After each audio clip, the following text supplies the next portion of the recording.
je m'appelle Antoine, j'ai 28 ans, je suis cavalier de CSO et propriétaire d'une jument selle français qui s'appelle Calune depuis maintenant 2 ans. Calune vient d'un petit élevage en Bretagne, pas loin de Lamballe, Rennes, dans cette région. Ça a été un vrai coup de cœur, dès le pas, j'avais le sourire, j'ai su que c'était elle. Avant même de sauter, avant même de galoper, j'aimais bien son style, j'aimais bien son comportement. Et c'est vrai qu'à l'obstacle, ça a été l'apothéose, j'ai tout de suite adoré. Donc il y a eu pas mal de travail à faire parce que ça restait un jeune cheval, 5 ans, tout ça. Et puis je suis cavalier amateur, donc elle n'a été montée que par un cavalier professionnel, donc l'apprentissage n'est plus le même. Et donc oui, pas mal de surprises, de bonnes, de mauvaises surprises. Forcément, il y a des déceptions. Ça reste un cheval de 5 ans, donc il y a des concours où ça va très bien, on est surpris. On gravit des échelons et des concours où on recule un petit peu et on se prend une petite chute, des petites barres à droite à gauche. Donc un travail, ouais, l'année des 5 ans a été plutôt concluante. Et donc après, l'année des 6 ans, une jument qui commence à être un peu consciente de sa force. Donc pareil, des petites déceptions, des petites remises en question, mais au final, le résultat global est vraiment satisfaisant. On fait toute l'année de ces 7 ans qui se passe vraiment très bien, avec une super fin de saison, des sans faute à gogo.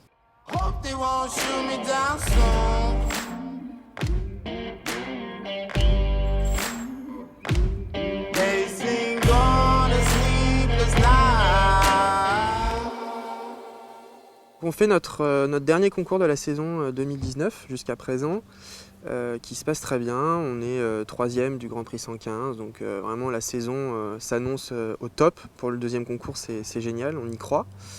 Et au fond de moi, je me dis, c'est bizarre, ça se passe trop bien, il y a quelque chose qui va trop bien. Et puis évidemment, ça ne loupe pas. 2 semaines plus tard, lundi matin, je me réveille et là, je vois mon téléphone rempli de messages, d'appels manqués, de messages vocaux. Et là, je tombe sur un message vocal de mon coach, gérant des écuries, qui m'annonce qu'il est arrivé quelque chose dans la nuit du dimanche au lundi et que ma jument est grièvement blessée et qu'elle est en train de se faire recoudre. Et là, je vois le message, il était 3h du matin. Donc première chose, je l'appelle, j'essaie d'en savoir plus. En fait, il y a deux personnes qui se sont introduites dans les écuries en pleine nuit et qui ont eu la bonne idée d'ouvrir les portes de tous les chevaux. Donc des entiers, des juments se sont mélangés, je vous laisse imaginer le carnage. Et donc Calune a été la jument la plus grièvement blessée. J'ai essayé de retracer un petit peu, reconstruire le scénario. Sa couverture était pleine de sable et elle avait le genou complètement explosé. Et en fait, j'imagine que dans sa course, elle a dû galoper sur un rocher. Il y avait des rochers dans les écuries. Et qu'elle a roulé et fait une sorte de panache parce que sa couverture était pleine de sable. Et le vétérinaire a dit que c'était pas une plaie de chute, mais une vraie plaie d'arrachement en fait. Voilà. J'ai appelé une amie pour savoir si elle pouvait m'emmener aux écuries parce que j'étais pas trop capable de prendre la moindre décision. J'étais complètement, mon cœur s'est arrêté, je savais plus quoi faire. J'arrive aux écuries, je vois ma jument complètement déphasée, avec des bandages partout, des pocs sur la tête, bref, au fond de son box. Elle avait pas l'air sereine du tout. Elle avait été recousue d'urgence pendant la nuit de l'accident.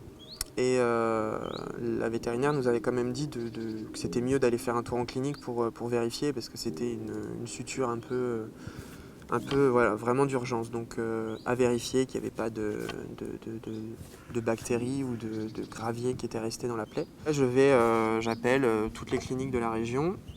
On finit par aller à Grosbois en urgence. Le seul souci, c'était que la jument ne sortait plus de son box. Elle était vraiment terrorisée sur ses 4 pieds. Et donc on arrive à la clinique, ils enlèvent tous les bandages. Là, ils font vraiment observation de la plaie, qui était immense. L'anesthésie générale était, on va dire, nécessaire pour pouvoir faire une chirurgie de lavement, en fait, un vrai lavement profond des plaies. Je suis allé la voir une semaine après ces chirurgies et là j'étais assez surpris en fait de de l'état de Calune parce qu'elle avait, je sais pas, perdu peut-être 50 ou 100 kilos. Elle était vraiment creuse. Bon, après, on m'a expliqué que c'était normal, que c'était la chirurgie qui leur faisait perdre énormément de poids. Enfin, la clinique étant loin, je ne pouvais pas aller la voir tous les jours ou plusieurs fois par semaine. C'était uniquement le dimanche matin de 9 à 12. Une période assez difficile parce qu'elle est restée presque un mois à la clinique avec une attelle assez impressionnante. C'était une sorte de grosse gouttière qui lui remontait du coude jusqu'au boulet. Donc pas possibilité de se coucher, forcément, voilà, c'était immobilisation totale.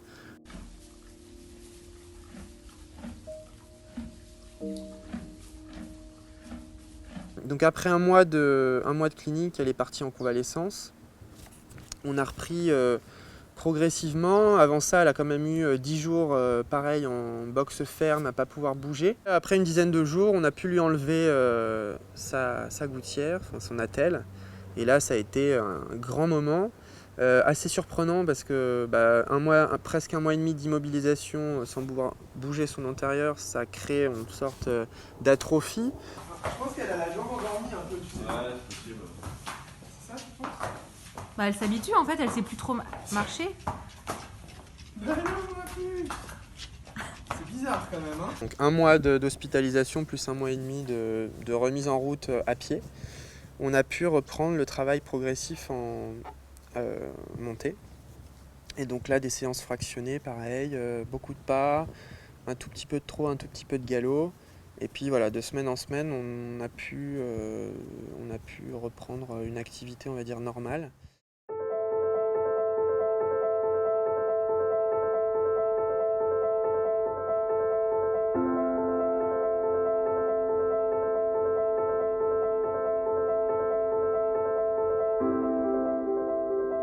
Alors c'est vrai que quand on quand on vit ce genre de situation, on se dit oula, est-ce qu'un jour je vais pouvoir remonter mon cheval? Est-ce que ça va redevenir comme avant? Voilà. Donc les vétérinaires ont été plutôt encourageants dès le début, en m'affirmant que normalement il n'y aurait pas de séquelles et que sa carrière sportive ne serait pas remise en question. L'histoire se termine bien. Ça aurait pu être bien pire. Parce qu'il n'y a pas eu l'articulation, les tendons ont été très partiellement touchés. Il n'y a pas eu de fracture, il n'y a rien eu de très très grave. Voilà.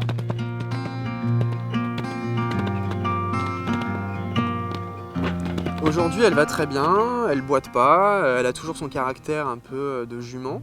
Donc ça c'est plutôt rassurant, ça veut dire qu'elle va bien. Elle mange bien, elle dort bien. Elle a repris de l'état. Et puis on ressaute comme avant. Après voilà, il y a pas mal de boulot à refaire. J'ai l'impression de retrouver un cheval de 5 ans comme j'avais au début. Mais non, tout va dans le bon sens. Elle est ultra coopérative. Bon, elle est passée vraiment par des petites épreuves assez difficiles. Elle est très courageuse et elle a su garder, si je puis dire, la tête sur les épaules.